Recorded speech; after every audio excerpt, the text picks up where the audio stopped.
I don't know. Am I? I don't know diddly squat about that. I don't either. All right. So, did You you get see? in? Did you see what they found in the archives of that TV station in Minnesota? Mm-mm. An 11-year-old prince. They interviewed him about a teacher strike that was going Oh, on. wow. Dude, Crazy. everybody go look at it right now. Go. And then come back here, though. Yep.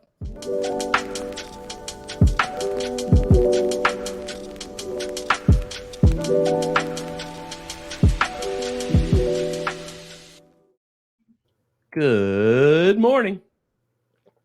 Good morning, good morning. You slept the whole night through. Good morning to you and you and you. That's pretty good. Thanks, Gene.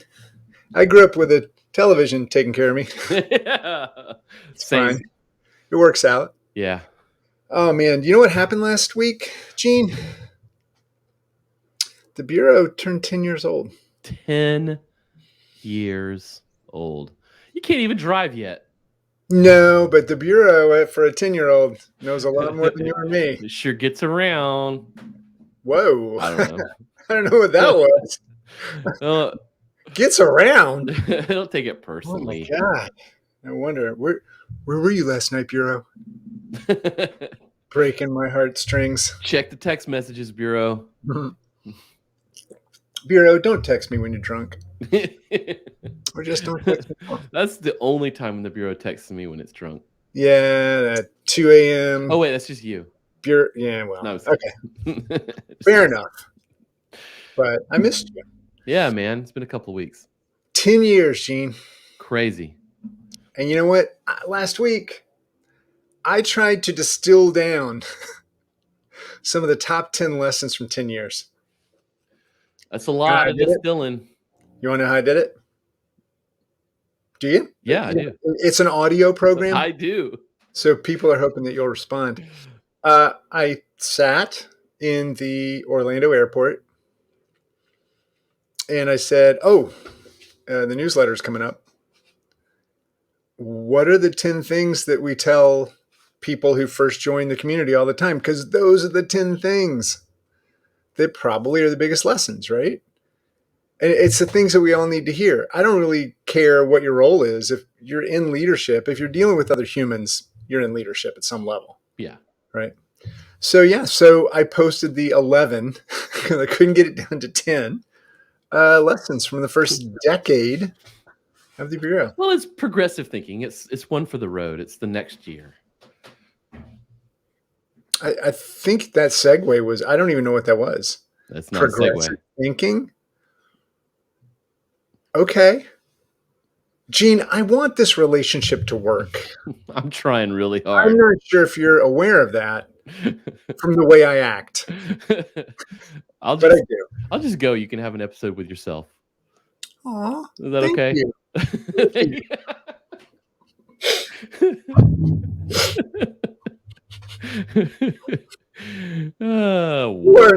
Oh, shit. For those at home, Gene just turned off Carl's camera. You are drunk with power. I have all the power. You have all the buttons. Module up there. You can do the whole thing. But Gene, let's get started. I don't know how far we'll get through the list in this episode of the Bureau Briefing. But gosh darn it, we can get started. Let's do it. What do you think? I love it. I am going to start with the one that I think we all need to hear. This shit is really hard. You know, people think they're not good at their jobs. The reality is our jobs are really tough. Yeah. What do you think? Yeah. Oh, okay. We might get through all of them. Yeah, no, it's the hardest thing I've ever done, man. People join the community and they're looking for an answer, right? Normally there's like, we're trying to solve this thing, or we got to find this person who will be this great person that comes in and solves all the problems, or there's this tool that we need, or a process, or a clause for a contract. And they always feel like they should be able to do this on their own. Mm-hmm. They should have been able to find it, but that's not true. I mean, I don't think any of us really do. No. Not all of it. There's a lot of stuff. And So dealing with people, figuring out how to be the best leader you can be, and what are the best practices. I think that's the stuff that makes your job a little easier Mm-hmm. when you start to come into the community and hear from other people who've really screwed up on certain things and other people who've had big successes. That's the dealio. Yeah, and what's hard is that in order to be a good leader, you have to work on yourself too. Mhm. It's not just about working in your business and working on your business. It's also about working on yourself. And I mean, that's one of the hardest things to do at all. And you got to do it all at the same time with a lot of stakes. Like if you screw it up, you don't get paid. Like Wait, it what? ain't easy. No one told you that yet. Wait. That would explain a lot, though. I- I'm like, what am I doing here? Like, freaking 30 years into my career, dude. And that explains why I didn't get paid. Yeah. And that's why I live in this little corner. Damn. That's why you see me here all the time. You never leave. I haven't paid yet. It's not because I like it. I have nowhere else to go. Just for everybody else listening, what you do is really difficult. I think you need to just realize that there are going to be days where you don't know what to do because you're doing something other people haven't done before. Mm-hmm. This is not a task-based job. This is where you're coming in and you're trying to look at the best strategy to get through. Mm-hmm. And Gene, your hair looks amazing. I was looking at yours. Mine, not so much. Mine is more like a roller coaster for the tiniest of little people. Or I didn't want to say bugs. That sounds like I got bugs in my hair. It's not good. I do have to go. We're going to have to do an episode on home renovations because nothing could be more privileged than that bullshit. Right. Or I thought you were going to talk about bugs on your person. That's a whole episode. Oh, well, it depends on which ones you want to meet. Yeah. Yeah. And we might need another kid. No. Okay. What's number 2? Number 2? Yeah. There are many paths to success. Ooh. Yeah. So many people think that there's one way to do stuff and it's the only way. And they just try again and again and again. And when it works for them, they're convinced other ways won't work. When they find that way that works. And so I think it's one of the things we talk about at the beginning of most events is that you have to be accepting that there are going to be different ways to get to a solution. Right. And every single shop's context is different. Every individual's context is different. Every team's context is different. So what works for one person is not going to work for another, and it's one thing, Robert Sparkbox, I'll give this guy some, he sticks with it when he says something, right? Yeah. And the whole, your mileage may vary. I love that. It's great, right? It's one of the things that YMMV, people actually abbreviate it now and say it. And I think it's great because it's the truth. And somebody might tell you that something's not going to work. And you're like, it just really feels like it would. And then you try it and you know what? It worked for you. Mm-hmm. So I think that is definitely one of the things that we share all the time is that, you're going to get to what you need. You're going to get to success a different way than anybody else will. That's right, man. I believe that 100%. You do? Yeah, because you feeling pretty good. I don't give a shit anymore. Oh, whatever. What's number 3? I think maybe we should listen to Blair and David and the Two Bobs podcast and hear how two middle-aged white guys are supposed to do this. Yeah. And I'm just thinking maybe we're not doing it right. I know that they say, it's kind of something we have to do just to keep our cards, but yeah, I don't know. Okay. I would tell them there's more than one way to do a podcast. There is. Well, there's the right way. And then there's this way. There's the way we do it. And then there's the ways that, people who care do it. Yeah. That's a different way. Okay. Are we ready for number 3? I was going to say, I do love how the transcribers will basically just put in the transcription where we're laughing our asses off with each other as crosstalk. Yeah. They doesn't quite explain. Idiots laughing. Hey. Idiots laughing at each other. Transcribing this right now, you can put idiots laughing and we won't. We actually would encourage you to do that. We would appreciate it. That would be awesome. We'll increase to that $2 a minute. We're gonna do it. Did we just break the fourth wall of podcasting?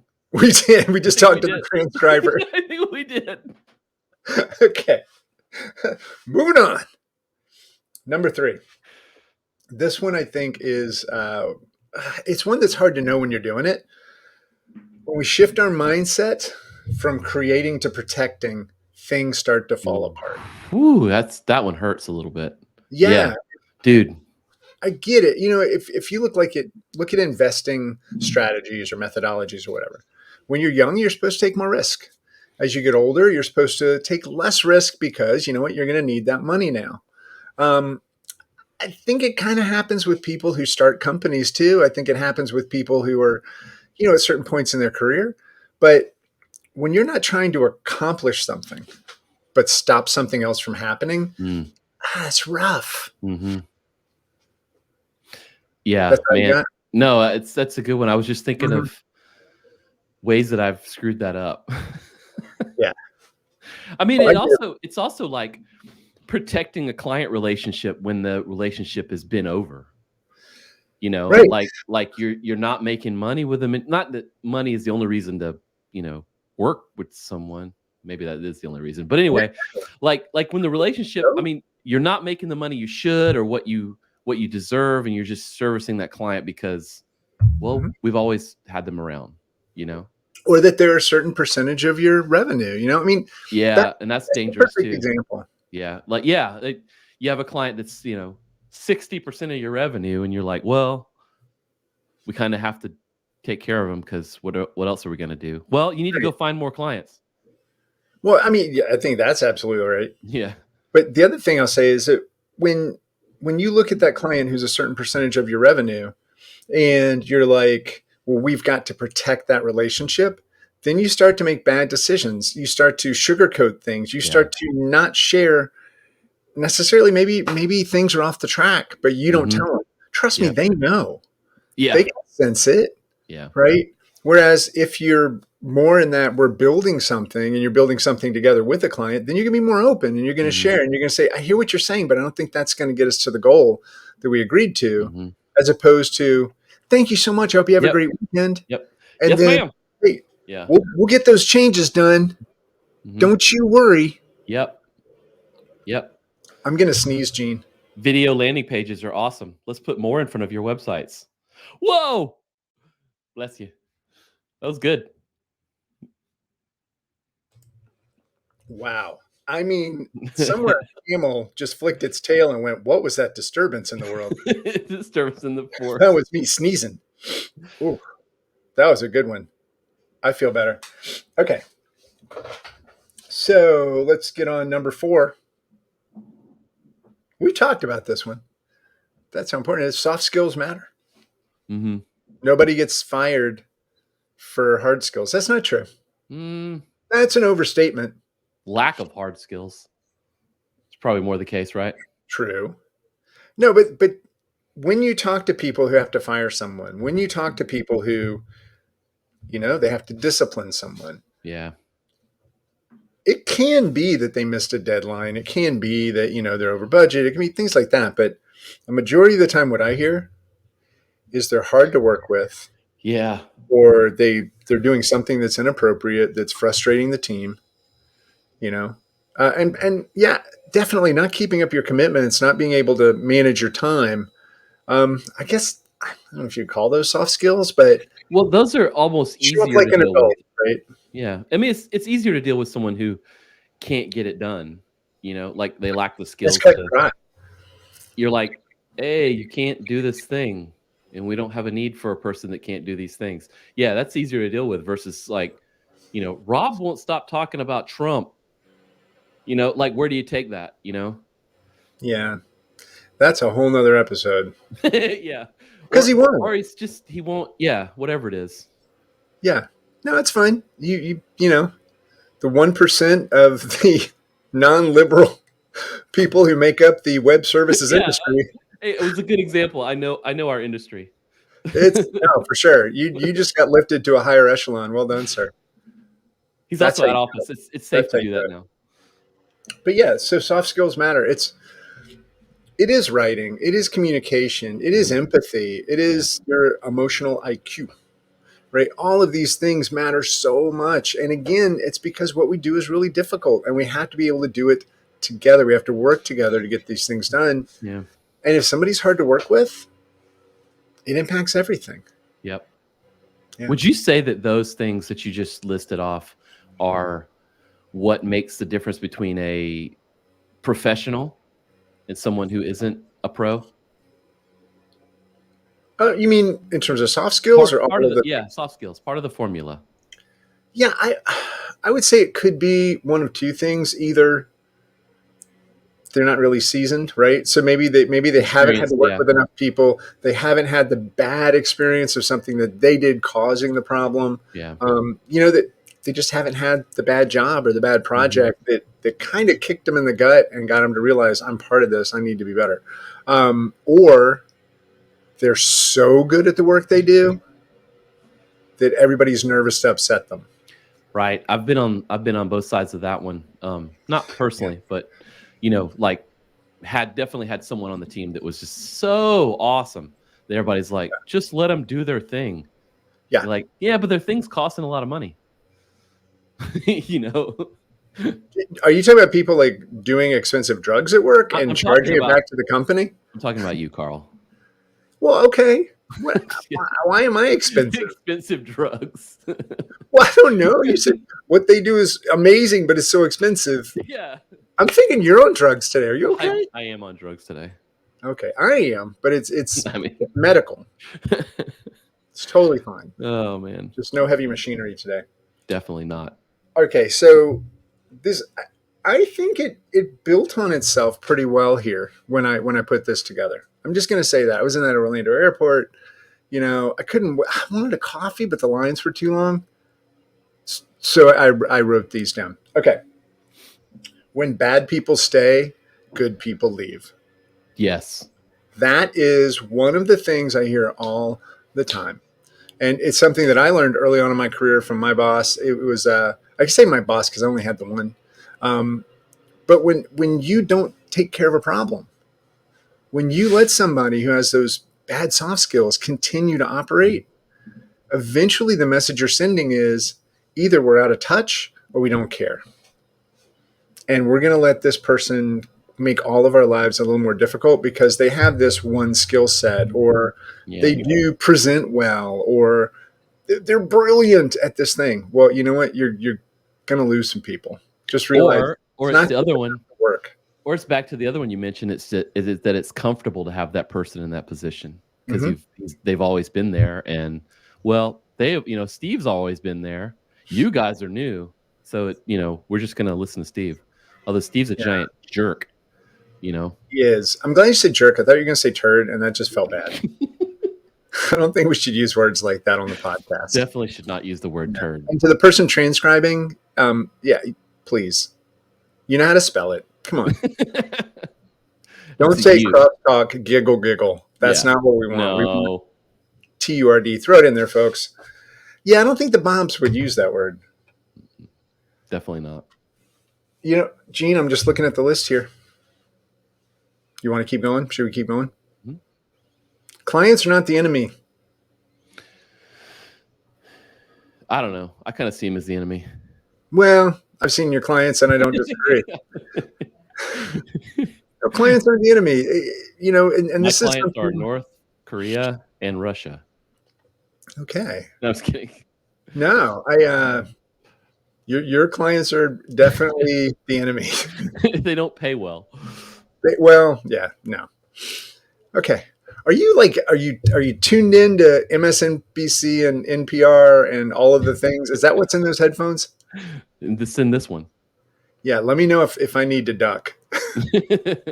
Because I know being a tier 2.5 city that does have nuclear submarines, we're probably going to be a target. Okay. Where were we? Clients are not the enemy. Okay. Gene, do you think anybody's still listening, or can I go find coffee? They are clearly not listening. Okay. Clients are not the enemy. They don't give you a whole lot of money and then try to disrupt you. Right? I mean, if you get a $50,000 deposit from a client and you're working on a big project, they're not suddenly like, how may I screw this up and lose my money and reputation? I know. No. That is yeah, man, that's a mindset thing that you have to get out of. It's not an adversarial role. I mean, they're not I don't know where that comes from. I mean, I used to be in sort of that mindset for sure, where you're like, we're kind of working against these people to get the best thing for them. Is it Right. an arrogance thing? Is it an ego thing? I don't think it's arrogant. I think it's fear based, Mm, right? Because if they're not at fault, then that means I'm at fault, right. and that's I, it's one of Mhm. those things where it's easier to blame someone than to take responsibility. And if you have clients that always do the same thing, guess what? You're the constant. So, how do you change that? How do you change onboarding? How do you change communication? How do you change presentation styles? What do you do? How do you collaborate better? Mhm. These are the questions you should be asking. Because if you're always blaming the client, you also give up your power. You're saying, I can't control my world. I can't control my job. I can't control my team. I can't control the company because any client can come in here and disrupt us. Mm. But without the clients, you really Mhm. don't have much of a company. No. You can get together once a year for the Christmas party. Yep. People would still do that as long as you're picking up the tab. But Yeah. I don't think this is something people really pay attention to. We used to have a rule. I know other people do this too. That if you're in a retrospective, you can't use the client's name or blame them if they aren't at the table. Because anytime you hit an external circumstance for why you did something, once again, you're saying, I can't change it. I can't correct it. Mhm. But if you say, maybe if we had communicated this at the kickoff and then communicated it again once we had finished that discovery and reinforced that this is going to be a problem, if we Mhm. back up at this point, it's like those spikes at the rental car place. It is not going to be pretty. You don't go that way, yeah. You don't. I know it's not Uh, your car, but don't do it. yeah, I mean, I like that. I mean, there are definitely times when the client is, uh, definitely putting constraints on things, you know? But I think it's important, like you're saying, I think it's important to look at those things as just constraints on the project. I mean, it could be budget, it could be time, it could be, simple things like that, but you can't make it their fault, you know? Right. I don't yeah, I'm with you. That's not a healthy way to look at that project because uh, that's not gonna end well, you know? It could And be circumstances beyond the client's control, mhm. but then you just need to acknowledge that. It's more about if you blame the client. I think that becomes the big challenge. Now, sometimes clients are wrong. That's Well, fine. yeah, but it's also a little bit about ownership too. Like, you've gotta take ownership of your work, and I know that that's like when something starts going wrong, the first place you wanna look is, like, blaming somebody else. Like, Absolutely. we all wanna keep face, right? We all want that, but, like, I keep you on speed dial. yeah, but you wanna, like, I mean, you have to own those things. I mean, yes, like you said, like, perhaps if we would have explained this earlier on, you have to own that, right? And you Mhm. have to tackle that. If you've got to tackle that later in the project, you've got to own it, you've got to tackle it then, or let it go and quit blaming them for it. Yeah, without a doubt. But that's not just client relationships, that's like, you know, friendships, everyday relationships. I said I was sorry. I don't know why you do that. And every time you laugh and shift to the right, you just show me Mjolnir. Meow, And I'm meow. like, is he threatening me? Meow, meow. Threatening me with Thor's hammer? Meow, meow. Um, No. we're Right. at, like, 25 minutes. We have 6 more to What? go. Do you wanna Oh, do a part Um, 2? let's do one more. Okay. Okay, let's do one more. 1 more. I'm only saying that because I know that you are in extreme demand, and I don't want to. I don't want to monopolize all of your time. Extreme. This one, core values matter. Mm. A lot of times, somebody's new in the community, and they have core values. They may have put something together. They may have posters with kittens hanging. Well, not hanging. We weren't hanging kittens. They were hanging on a branch. We know what you meant. That's a different core values. I don't know what that company's all about. You walk in and It's like the never give up or keep hanging on. Yeah, I yeah, get you. Yeah. exactly. No, but We didn't honesty, mean like kitten lynching. clarity, Yeah. whatever your core values may be, the fact that you have them is great, but you have to use them. Yeah. And that's the thing. And what I've seen a lot of shops in the bureau do is they use them when they're coming up on decision points, right? Like if something is hard to make that, we could go this way and it might work, we could go that way and it might work. Which does decision A, how many points does it tick off of our core values? Okay, decision B, how many do? Okay, so this one definitely hits home on helping the world, but it kind of takes away from being great stewards of our clients' money. That's not a core value. I obviously don't know what I'm doing. I obviously don't know. But when you get those core values together, you first of all, depending on how you share it, you send out a signal to potential clients that say, this is who we are, this is what we believe in, and to potential talent, to people who might join the team, you're saying the exact same thing, right? Like, this is what we believe in. We believe in honesty. We believe in respect. We believe that ideas have the ability to change things. Look, it's like contracts, man. I mean, we've talked about contracts before. I mean, I've stolen every single thing you've ever done in a contract, but a contract is only as valuable as you are willing to enforce it, right? I mean, if you're never going to enforce the contract, then why the hell did you sign one in the first place? And really, I like this. But I think it's the same thing with the core values. Like, they're important when you need them. Yeah. So yeah, I mean, I know you just mentioned one off the cuff and it wasn't what you were thinking, but like, being good stewards of the client money, like that, that's not important until you've just wasted a bunch of fucking time. You know what I mean? And then what do you do with it? Or let's say you've got this, whatever client, like let's take the gym, for example. You've got a customer that is paying you and they don't ever come in. And their contract, like they signed a year contract. It's been 12 months. They're on like month 14. They're still paying you, but they just don't come in.